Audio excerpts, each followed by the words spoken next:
Are you a fan of a movie that's both a horror and a comedy? Think more Scream than Scary Movie. Did you enjoy watching Evil Dead Rise? Are you a big fan of the board game Clue? Or Cluedo for any viewers down under or up over? Have you considered getting involved in the life of crime for funsies because hey, what's the worst thing that could happen?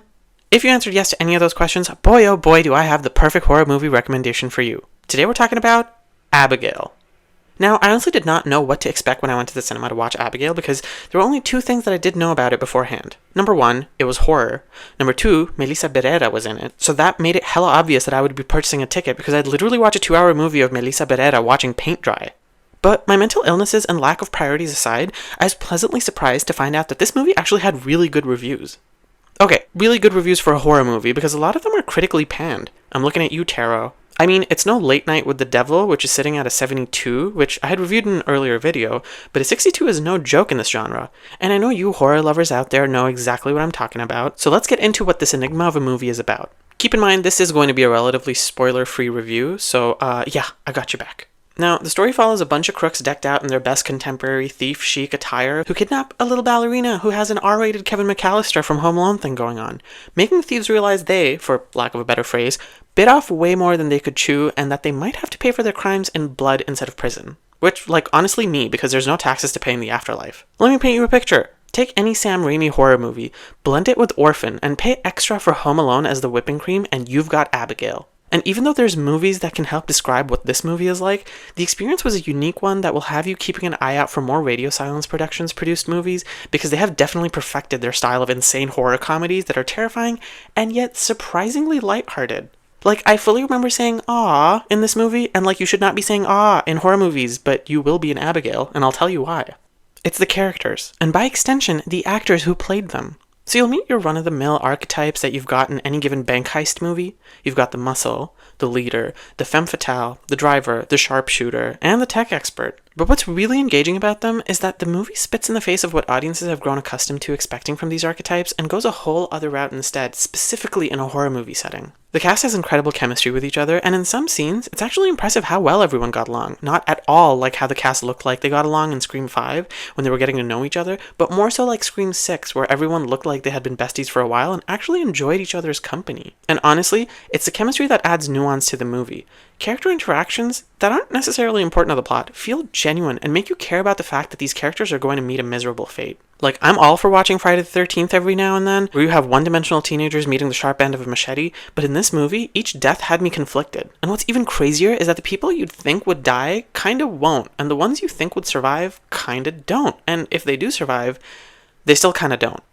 It's weird, it's confusing, it's engaging, and it's as fresh as the blood you'll be seeing spurting out of some wounds in the movie. Let's put the spotlight on these mother effers. Alisha Weir as Abigail. She killed it. No, really, there were multiple homicides committed by this one, but she absolutely slayed this role in as many double entendres as I can come up with. It was giving Hannah Montana carrying the Disney Channel on her back between 2006 to 2011, and trust, that is a compliment. I never understand how kid actors keep it together on a set where there's blood and gore, but yeah, shout out to Alisha Weir for showing a lot of range for a 14 to 15-year-old while being under so much pressure, given this is a big enough budget horror movie released to theaters. Number 2, Melissa Barrera as Joey. Mother was mothering in this movie, as she always does. She has come a long way from Scream 5, and given how amazing her performance was in Scream 6, what I'm really impressed by is how she so far always plays a different character in everything that she's in. There is no way she's getting typecast. You know how Jason Bateman is just different versions of Michael Bluth from Arrested Development in everything that he's in? Which, honestly, iconic, this is not shade, but the point is, Melissa Barrera brings a vulnerability to Joey's character that is so different from the vulnerability she brought to Sam in Scream 5, which was then different to what she brought in Scream 6, that I'm actually blown away by how she's able to play completely different or evolved characters in each role, where it feels like it's not even the same actor. Future A-lister, for real, for real. Number 3, Dan Stevens as Frank. I have had a soft spot for this man since I saw him in The Guest, and to be completely honest, I wasn't the biggest fan of his portrayal of Frank in this movie. I will say this, he looked like he was having a good time filming the movie, and him having a good time filming the movie made me have a good time watching the movie, because it really makes you take the film a lot less seriously than the trailers will have you believe. Then again, his character is a douchebag, so it could have just been that, because again, love me some Dan Stevens, but I wasn't feeling it in this movie. He still killed it though, as far as I'm concerned, I don't care. Number 4, William Catlett as Rickles. I know nothing about William Catlett, but holy, this man had fantastic chemistry with Melissa Barrera and was giving father. He also brought this mystique to his character that worked really well with the gothic backdrop of the movie, and given his character's career background, you'd think it wouldn't fit, but I was impressed by how well he made it work. If they ever do a Predator remake, they had best cast him in it because he brings a seriousness with him that's necessary for a movie like this, because it helps balance out some of the ridiculousness that's going on. And as far as I'm concerned, a poorly written movie can be saved if it's executed well. Also, just to clarify, that was more me going on a tangent than anything else, because Abigail is not a poorly written movie, and yes, it was executed well. Moving on. Number 5. Kathryn Newton as Sammy. First of all, let me just take a moment to say that I love Kathryn Newton and think that she's hella underrated and is literally one of the scream queens of our generation but doesn't get enough credit for it. Also, total side note, the same should apply to Melissa Barrera as well, but I'm going to try to focus because this ADHD thing is so not cute right now. Anyway, her character had a really different type of chemistry with this one other character, and it was the cutest thing to see on screen. And her and that other character's chemistry is the reason I was saying "aww" in the movie theater. But yeah, I hope she gets more of these horror comedy projects because she's actually really good in them, fits the role, and oh yeah, she totally had a if Buffy the Vampire Slayer was Courage the Cowardly Dog thing going on in this movie. She actually did such a good job, and also had to show a lot of range, albeit more comedic than dramatic. You'll know it when you see it. Number 6, Kevin Durand as Peter. This guy plays the uncle we all wanted growing up instead of the parasitic type making passive-aggressive comments thinking anybody gives two Fs about what they think. That we may or may not, unfortunately, get stuck with. Number 7, Angus Cloud as Dean. I'm really going to miss Angus Cloud, and to be honest, I'm glad he was in such a good movie for his last one.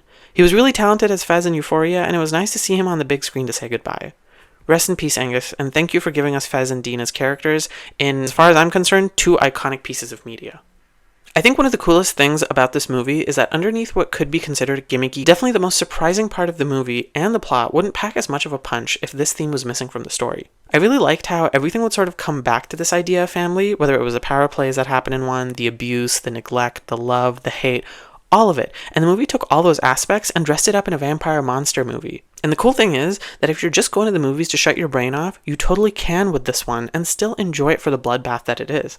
But if you're looking for something deeper, you'll find that with this one too. And given the dialogue and the way the story plays out, you can tell the writers intended it to work as both to entertain and to give you an existential crisis while you chug down your Diet Coke. Also, let's talk about the visuals for a sec.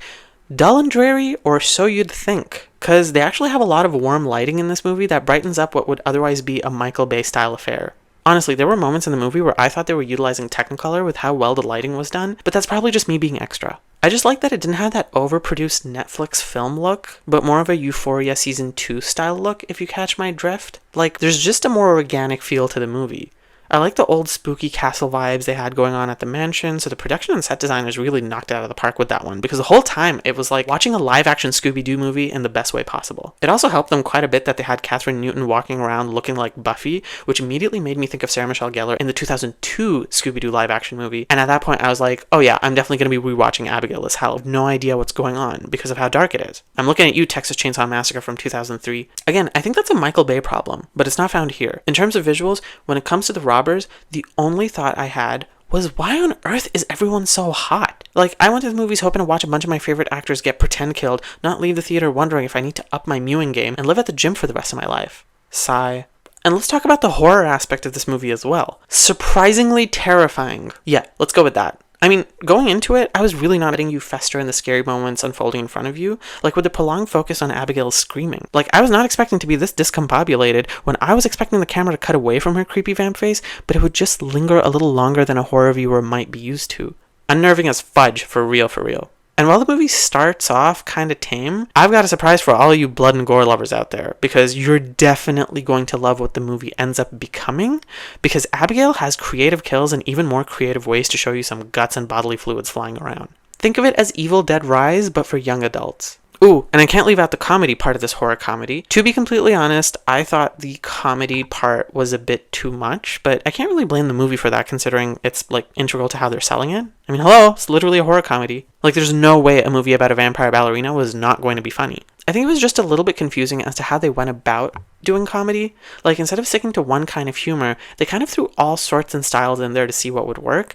You had satire, you had camp, you had slapstick, you had the Avengers-style witty banter and comebacks, you had absurdity, you had plain goofiness at times, but I think by having too many flavors, it kind of wrecked the palate a little bit, in my opinion. I still enjoyed the movie, though, so no tea, no shade in that regard, but I wish they had stuck to a particular style or made their own style, i.e. a melting pot instead of going for a mosaic approach, because the individual aspects stand out a bit too much. Or maybe that's just me. I will say, though, Kathryn Newton's Sammy really carried a lot of the comedic moments in the movie on her back, and those were the ones that largely stuck the landing, so shout out to her for how well she integrated a lot of funniness into Sammy's character, and by extension, those she interacted with. So, given that it's a pretty unique movie, and I get what they were going for, I'm going to give Abigail a B. It's not a terrible movie by any means, nor is it the best movie I've ever seen, but it's good for what it is, and there's not many movies like it out there. I think it takes a special kind of movie in the horror genre to have an impact without taking itself too seriously, and Abigail takes the cake in that regard. And based on the trailers, you get exactly what you were expecting, where there's little room for disappointment because the characters, the plot, the mystery, the setting, and the ending really come together to make a horror movie that changes up some tropes we've seen way too many times. And that's a wrap!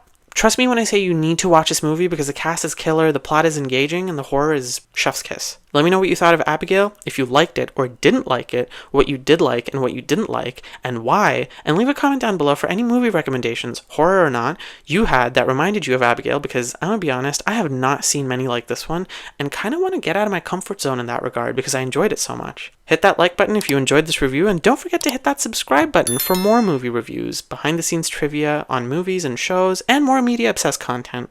Chat with y'all later. Bye!